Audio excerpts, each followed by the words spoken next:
benefiting from the support of Celery, that Phoenix, Toby RMS bottom, Morphling against OD in the mid lane, and then PA Undying is that bottom lane matchup as well for Virtus Pro. 30 seconds. Also, what is that Undying set? What is that?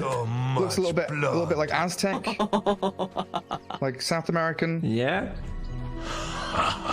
He keeps turning around. I can't bloody look at his face. There we go. Yeah, he's got some like nice golden skull stuff going on there. Very handsome looking man. Undying Not going to contest the rune though. Sick looking cosmetics. The battle begins. Yeah, he's got some pretty good stuff. I'm a big fan of the like the coal miner one, you know, with the mining helmet. Yeah. Looking all real fancy. Easy bounty runes for both I teams. actually don't know, Gary, because I'm not an Undying player, unlike you. Yeah, I've been playing. I'm getting back into rank. Been playing a lot of Magnus Pos 5. Get a bit of Undying in there. Just enjoy while it lasts, because I believe Magnus is gonna get some kind of rework or a huge nerf. Empower removed. Replaced by Hugo. A blink ability, so he can blink skewer people. Well, first blood right up top, gonna help secure DM a little bit of experience and get that range creep going for themselves. Looks decent up there as Save is going to be able to chase back Celery on that Phoenix. So they've got the two 1v1s. And bottom lane, something that I think we should point out, we always see from Virtus Pro, right, is the ability for Epikid and Ilias to get that level 2 as quickly as they can, and they play this very forward, aggressive style to deal with the offlaner, but it does allow RMS here to drag the wave back.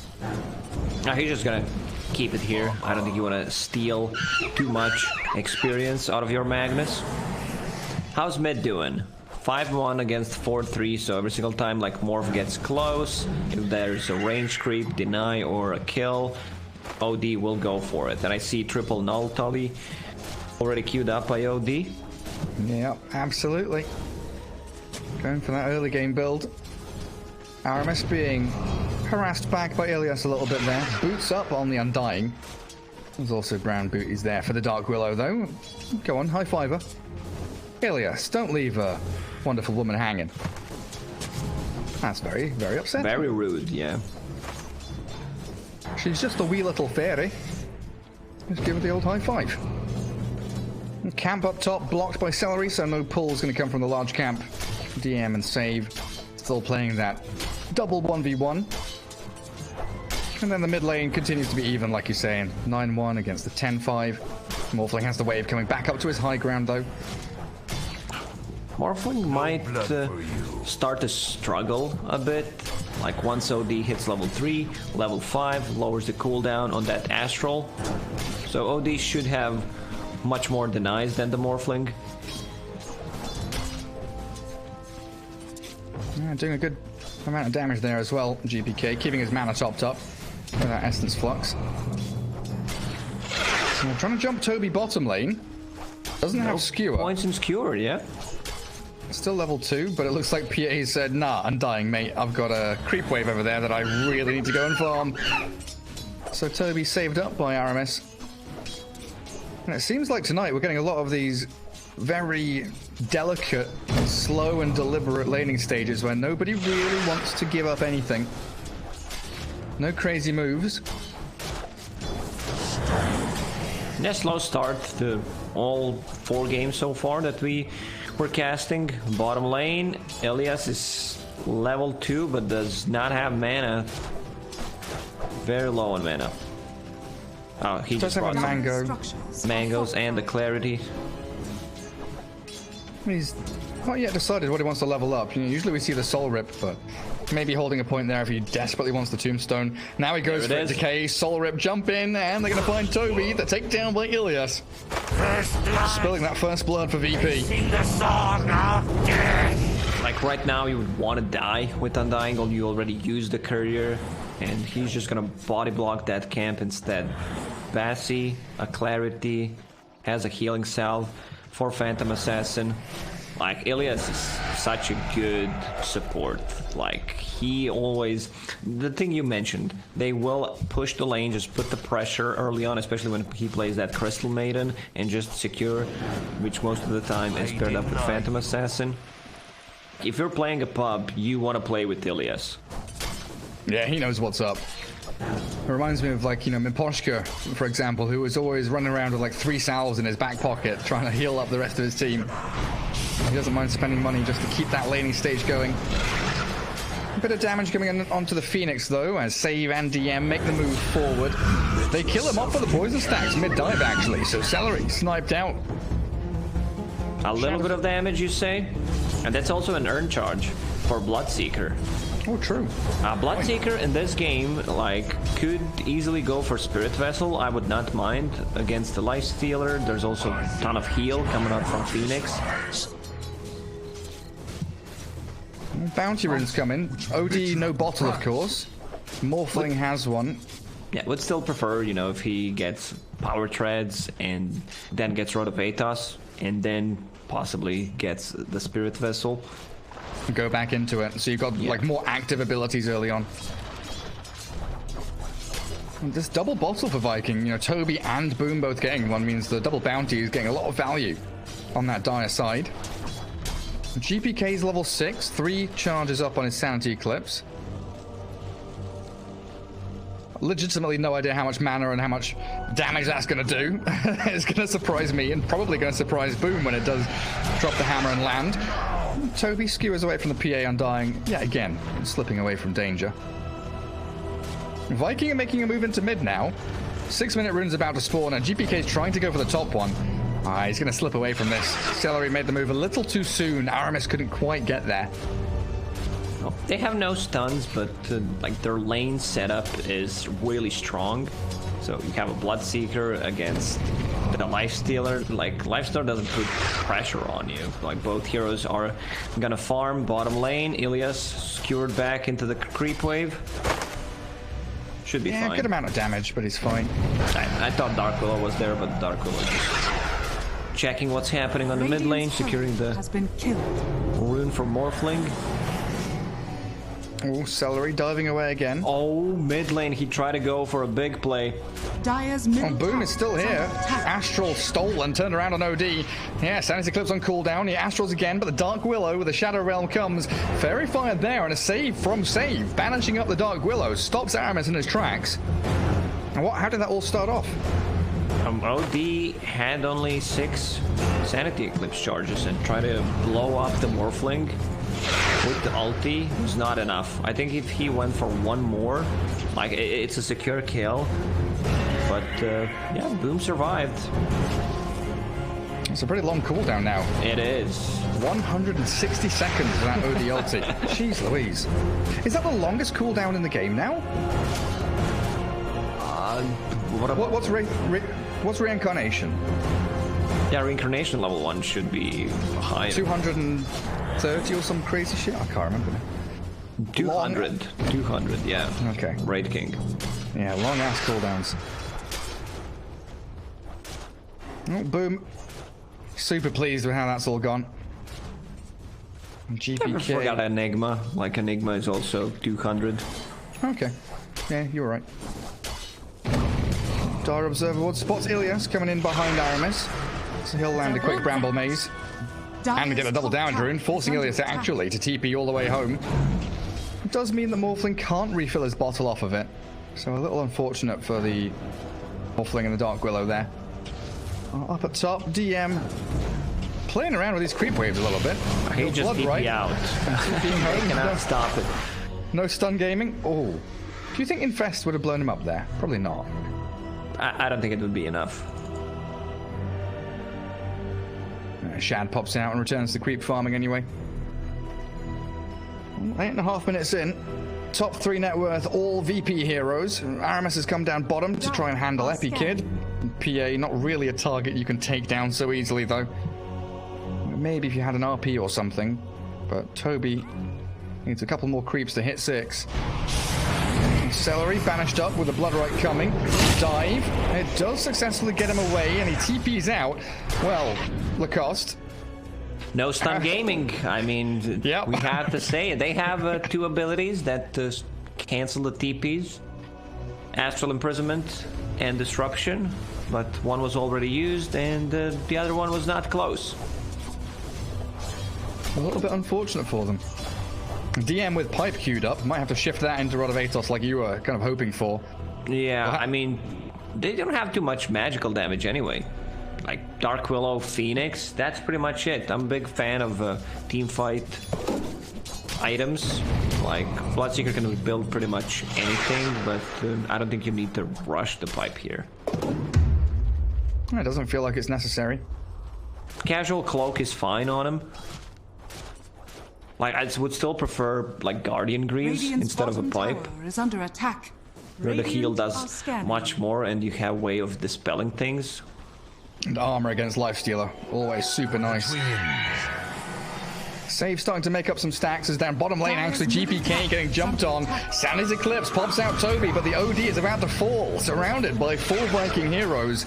PA and Undying not really near enough to stick around to make that fight worth it. And check Aramis. Like, he is using Tranquil Boots, assembling and disassembling them. Now he stopped. Like, he had it for a very long time. This is something that Milan does quite a lot. Where he does not want his Tranquil Boots to get cancelled. Get the most value out of it. A bit of a lane swap coming out now. Bloodseeker Undying is your bottom lane. Toby returns with Aramis and Celery still here. Looking for a team fight. This is all to create space and allow PA to actually get back to that triangle. Close in on her Battle Fury, which is 1,000 gold away. Epikid looking for a pretty good timing. Top of the net worth. And with a couple of stacks that's been made for him, can actually farm up with the blur. Yeah, he's gonna be super happy about this game, how it's going. He has Iron Talon, couple of stacks. Like, this is something that PA really loves when there's not much action happening. Like, look at Lifestealer. He doesn't put pressure on a PA at all. You have a mid morphling, so he also wants to farm up his items. He'll infest the catapult. He'll try to anyway. They're going to try and kill it off. He'll get towards the melee creep. Shad. Away he goes. Aramis is here to maybe turn us around. And VP, they can't keep chasing him down. Lifestealer just wants to finish his armlet off. And they'll have to give him that. 3-1, 12 minutes in. We League of Legends now, boys. OD farming nicely. I mean, we have to focus on the jungling heroes because they are doing the, you know, I would say the hypest thing in this game so far. 4 kills. Scaling is so hype, Lacoste. Yes, it is. Like, once they get that Aghanim Scepter, it's going to be very hard for Viking to clearly go on one target because you have Disruption and look at Save. Like, he doesn't even put points in Soul Catcher. Yeah, maxing out Poison. And 2 points in Disruption. Yeah. Taking out some jungle camps of his own. We saw DM for a second. Just annoying Toby. Magnus doesn't really feel comfortable going into lane. It looks like he's heading into the Blink Dagger to try and get some of these surprise Blink RPs in this early game. What do you think the thought process is you know, deciding whether you want to go Arcane's Mech or if you want to go, you know, Arcane's Blink like this?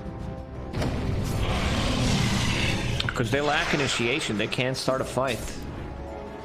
They have 2 stuns. Well, I mean, Viking's also very limited on stuns. You have Cursed Crown, which you need to be very close, so it's hard to execute. With the Blink Dagger, you can go for just a skewer play. You don't necessarily need to initiate with an RP. Yeah. And I guess then if you catch the OD or the Shadow Demon, you're removing one of the save abilities from them. Oh, Ilias gets away from the brambles. Boom and Aramis still trying to chase him down. They spot out the large stack there as well from them. And DM just walks it away. Viking should be worried how this game is developing, because Phantom Assassin is completely free farming. Same goes for OD. Just finished her Battle Fury 13 minutes in. There's a big juicy stack of Ancients, so she can farm that with Blur pretty easily. And OD has Aghanims. He's a gold away from it. So they're going to have all these saves for the PA. Lifestealer armlet, yeah, sure it's there. Dragon Lance for the Morphlings coming soon. Some pretty good early game items, as it looks like Toby's clearing through a stack of his own back in the dire triangle, getting towards that blink dagger. I'm not sure if he can or if he wants to take the Ancients. It would be a nice burst of gold for him, but you leave ideally, it for a Morphling or a Lifestealer. Exactly. Shad's actually feeling the brunt of the PA's damage already. Lifestealer has Infested Armlet, turns around and whacks into Epikid. Ilias is here to soul rip and keep that PA nice and healthy. Dire's middle tower is under attack. Spam picking onto Shad though, just don't let him stay in this lane. He's got half HP, we can keep that pressure on if we just bring another hero up top, but it doesn't look like VP really want to. Still 4 heroes, still 4 only kills, Gary. Oh, but bounty runs are spawning, Lacoste. Oh, the bounties are coming. Shad, he's going to get one. Oh, the bounty. That's it. Middle tower is under attack. What a play. And back to farming. So Boom decides to go for a Dragon Lance. Pretty standard stuff, I would say. They also have the opportunity to, like, if this game drags, to get the Aghanim Scepter, turn into Dark Willow. That would be pretty dope. Get those nice Shadow Realm like rocket launcher attacks going for you. Mid lane catapult in onto the Dire tier 1. Oh, the tombstone's dropped from Ilias. What a monumental statement of intent from him. Quick little banish from GPK. Try and make sure Boom doesn't get any free moves to defend this tower. Also, oh shit, that is some big damage. GPK slays it now. Demonic Verge onto Shad.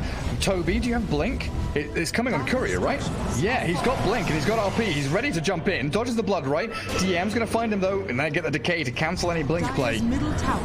Tier 1 tower drops down in the mid lane, and Virtus Pro, they come in, sweep through, get a kill on a massive core hero, get a tower. It's all smooth sailing. Monumental statement when he used that tombstone. Like, I was just, I'll ignore that, but it was a pretty good one, you know. It was pretty stupid, pretty good. Yeah. So, you rub off on me, Lacoste. Yeah. Shad will farm up those big ancient stacks. The Cursed Crown will connect to help out with the farming.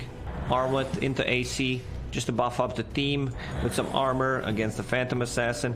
PA has a BKB queued up. Might still swap things around to see how it's gonna develop. If they get, let's say, a kill or two, can easily transition that into Roche. Dire's top tower is under attack. Dark Willow has Yule Scepter coming out to her now, so position 4 heroes also scaling pretty nicely, with Save having an Ether Lens on the other side. And Virtus Pro drawing a big old circle around that top jungle.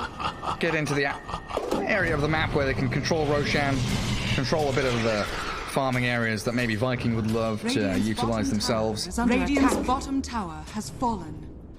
Dark Willow up top, Shadow Realm, and then a smoke, you know, just chilling. He misclicked. Was he trying to Yules, I guess? I don't know. Probably. We'll never know. Who they banished. They've caught someone in disruption, but Bloodright comes too slow. Now the Tombstone falls to the Supernova. They're just going to punch it down. It's a level 1 Supernova. Down it goes. The RP lands. They do catch GPK. In comes the Morphling, but he's been saved up by his own Astral. Epileptic Kid gets a double kill now as Iris falls. Boom. He's into PA mode, and they've killed GPK, but this PA is slicing through them all. A triple for Epi. He's going to get an Ultra now. Oh, no. Save. You've stolen that from him. Chasing Boom, though. Waveform's ready, back behind the tier 2, but disaster for Viking as they really wanted to force that fight around the egg. They wanted to go on OD because he used the astral charges.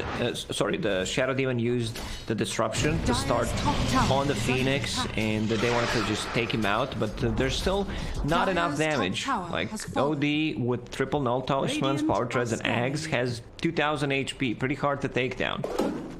Like, this one's gonna look really rough for Viking, I would say. I don't think they achieved as much as they should have in the first, like, 10-15 minutes. And yeah. This is the big change. Like, I talked about Aghanim Scepter on the Morphling. He says, like, screw it, man. I just need that, and then I'll turn into Dark Willow. Maybe that's the way we're gonna come back into the game. Yeah, you're right. Forget the Aghanim Scepter. Forget the Ethereal Blade, sorry. But Epikid has BKB with a Battle Fury. And 19 minutes in, this PA is seemingly really on an unstoppable force in this game. Yeah, she's also just hit level 15, so with the blink cast range talent, it's gonna be so much easier to go for the targets, especially if they can delete one guy, and then the chase potential is really there. Now they're gonna go into Roche Pit. Mag, still no RP for 25 seconds. We've even got Glimmer Cape on Ilias here. Throwing Tombstone into the pit, tanking up into Roshan. 15 seconds for RP. OB, oh, the jump in. Celery forced to dive away. Does have that supernova to toy around with as Roshan drops to about 2/3 of his health. Bramble. Shad. Good blood right. Needs to be careful. They've ruptured Lifestealer and he's got to rage and run to the high ground. He's pretty tanky. The rest of his squad is holding on to that staircase. No Tombstone, they know RP is back up, so back to farming. But they will still stick around to see if Viking wants to go in and try to finish it off. Yeah, we do have that pipe into Lotus Orb from DM. A super tanky Bloodseeker. All these core heroes, they've got the triple save from OD, and the Shadow Demon, and the Soul Rip from Undying, and the Glimmer Cape, plus OD, PA, and Bloodseeker are so incredibly tanky. Holding on to 1 charges here. It's 15 on the PA, 20 on the Bloodseeker. Back into the Roche Pit they go. Bramble Maze to try and poke inside, see what's happening. As Roshan does drop slower and slower down to low HP, and they've got a catch here. Astral into Blood Right. Connect. Nice. Catches only one. Sanity Clips gets dropped on them. Lifestealer trying to turn and fight, but this is all doom and gloom for Viking. 2 heroes already blown up, and Chad shredded. A triple kill for GPK this time as they go running forward for more, and they won't find Aramis, and boom, he's made his escape, but it's a free Roshan now for Virtus Pro. 11-2 and a 6k lead.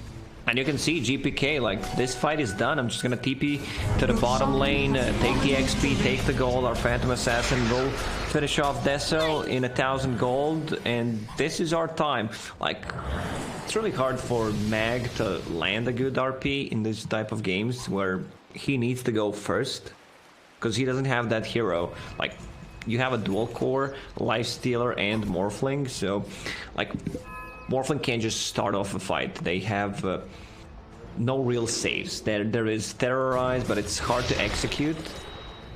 Like, these 3 saves from Shadow Demon and 2 Astral Charges just make Vikings whatever they want to go onto, like whatever kind of a play they want to make, kind of nullified if the positioning from Virtus Pro members is okay.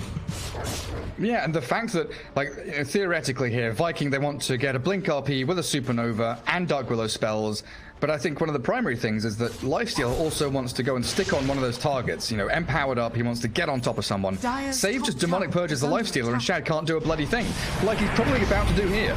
Disruption with the Blood Right, the timing not quite right. Shad still gets purged up and slowed down with Epikid there, trying to crit him down. Shad drops low but infests inside Toby.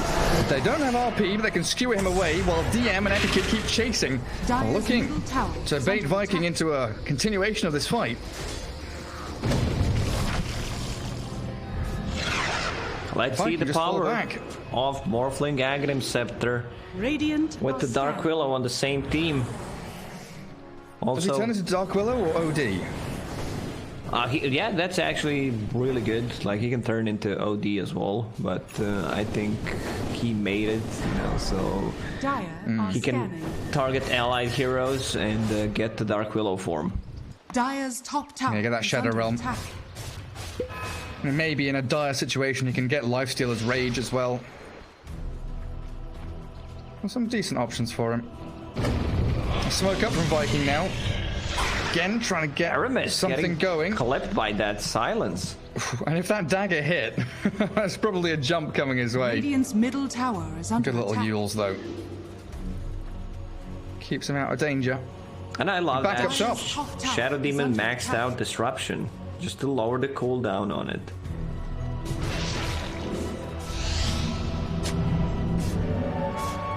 Shadow Amulet to hide in behind. Like, look at this layering they've got. OD can save whoever's on the front lines. Shadow Demon can save him or him. Nice little triangle of saving potential from VP.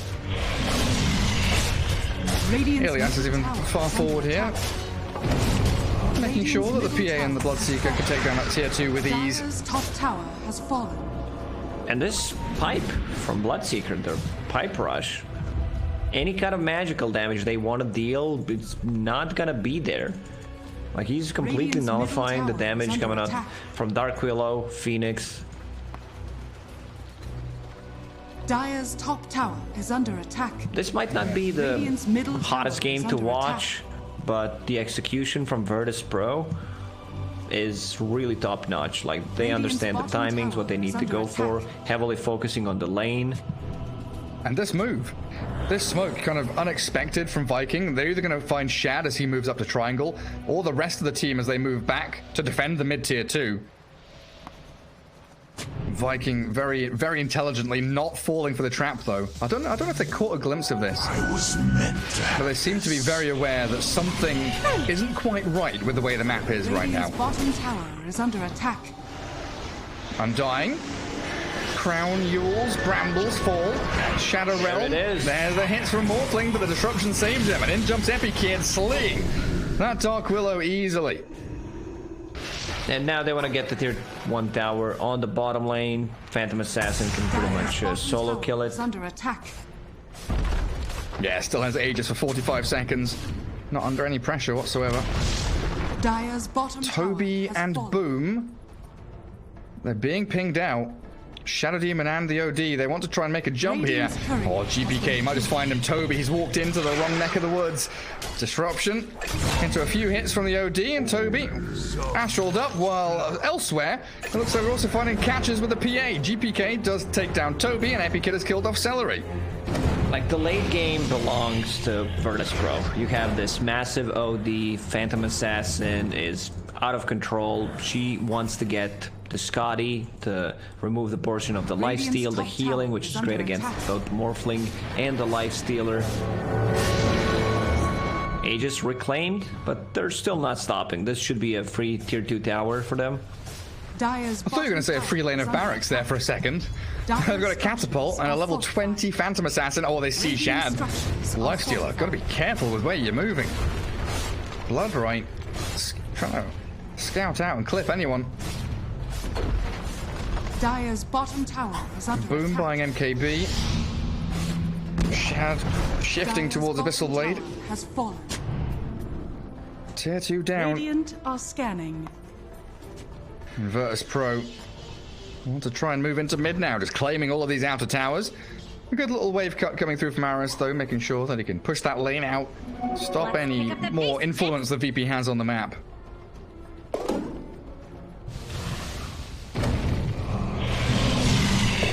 Titan sliver for PA, are you kidding? What does OD even want?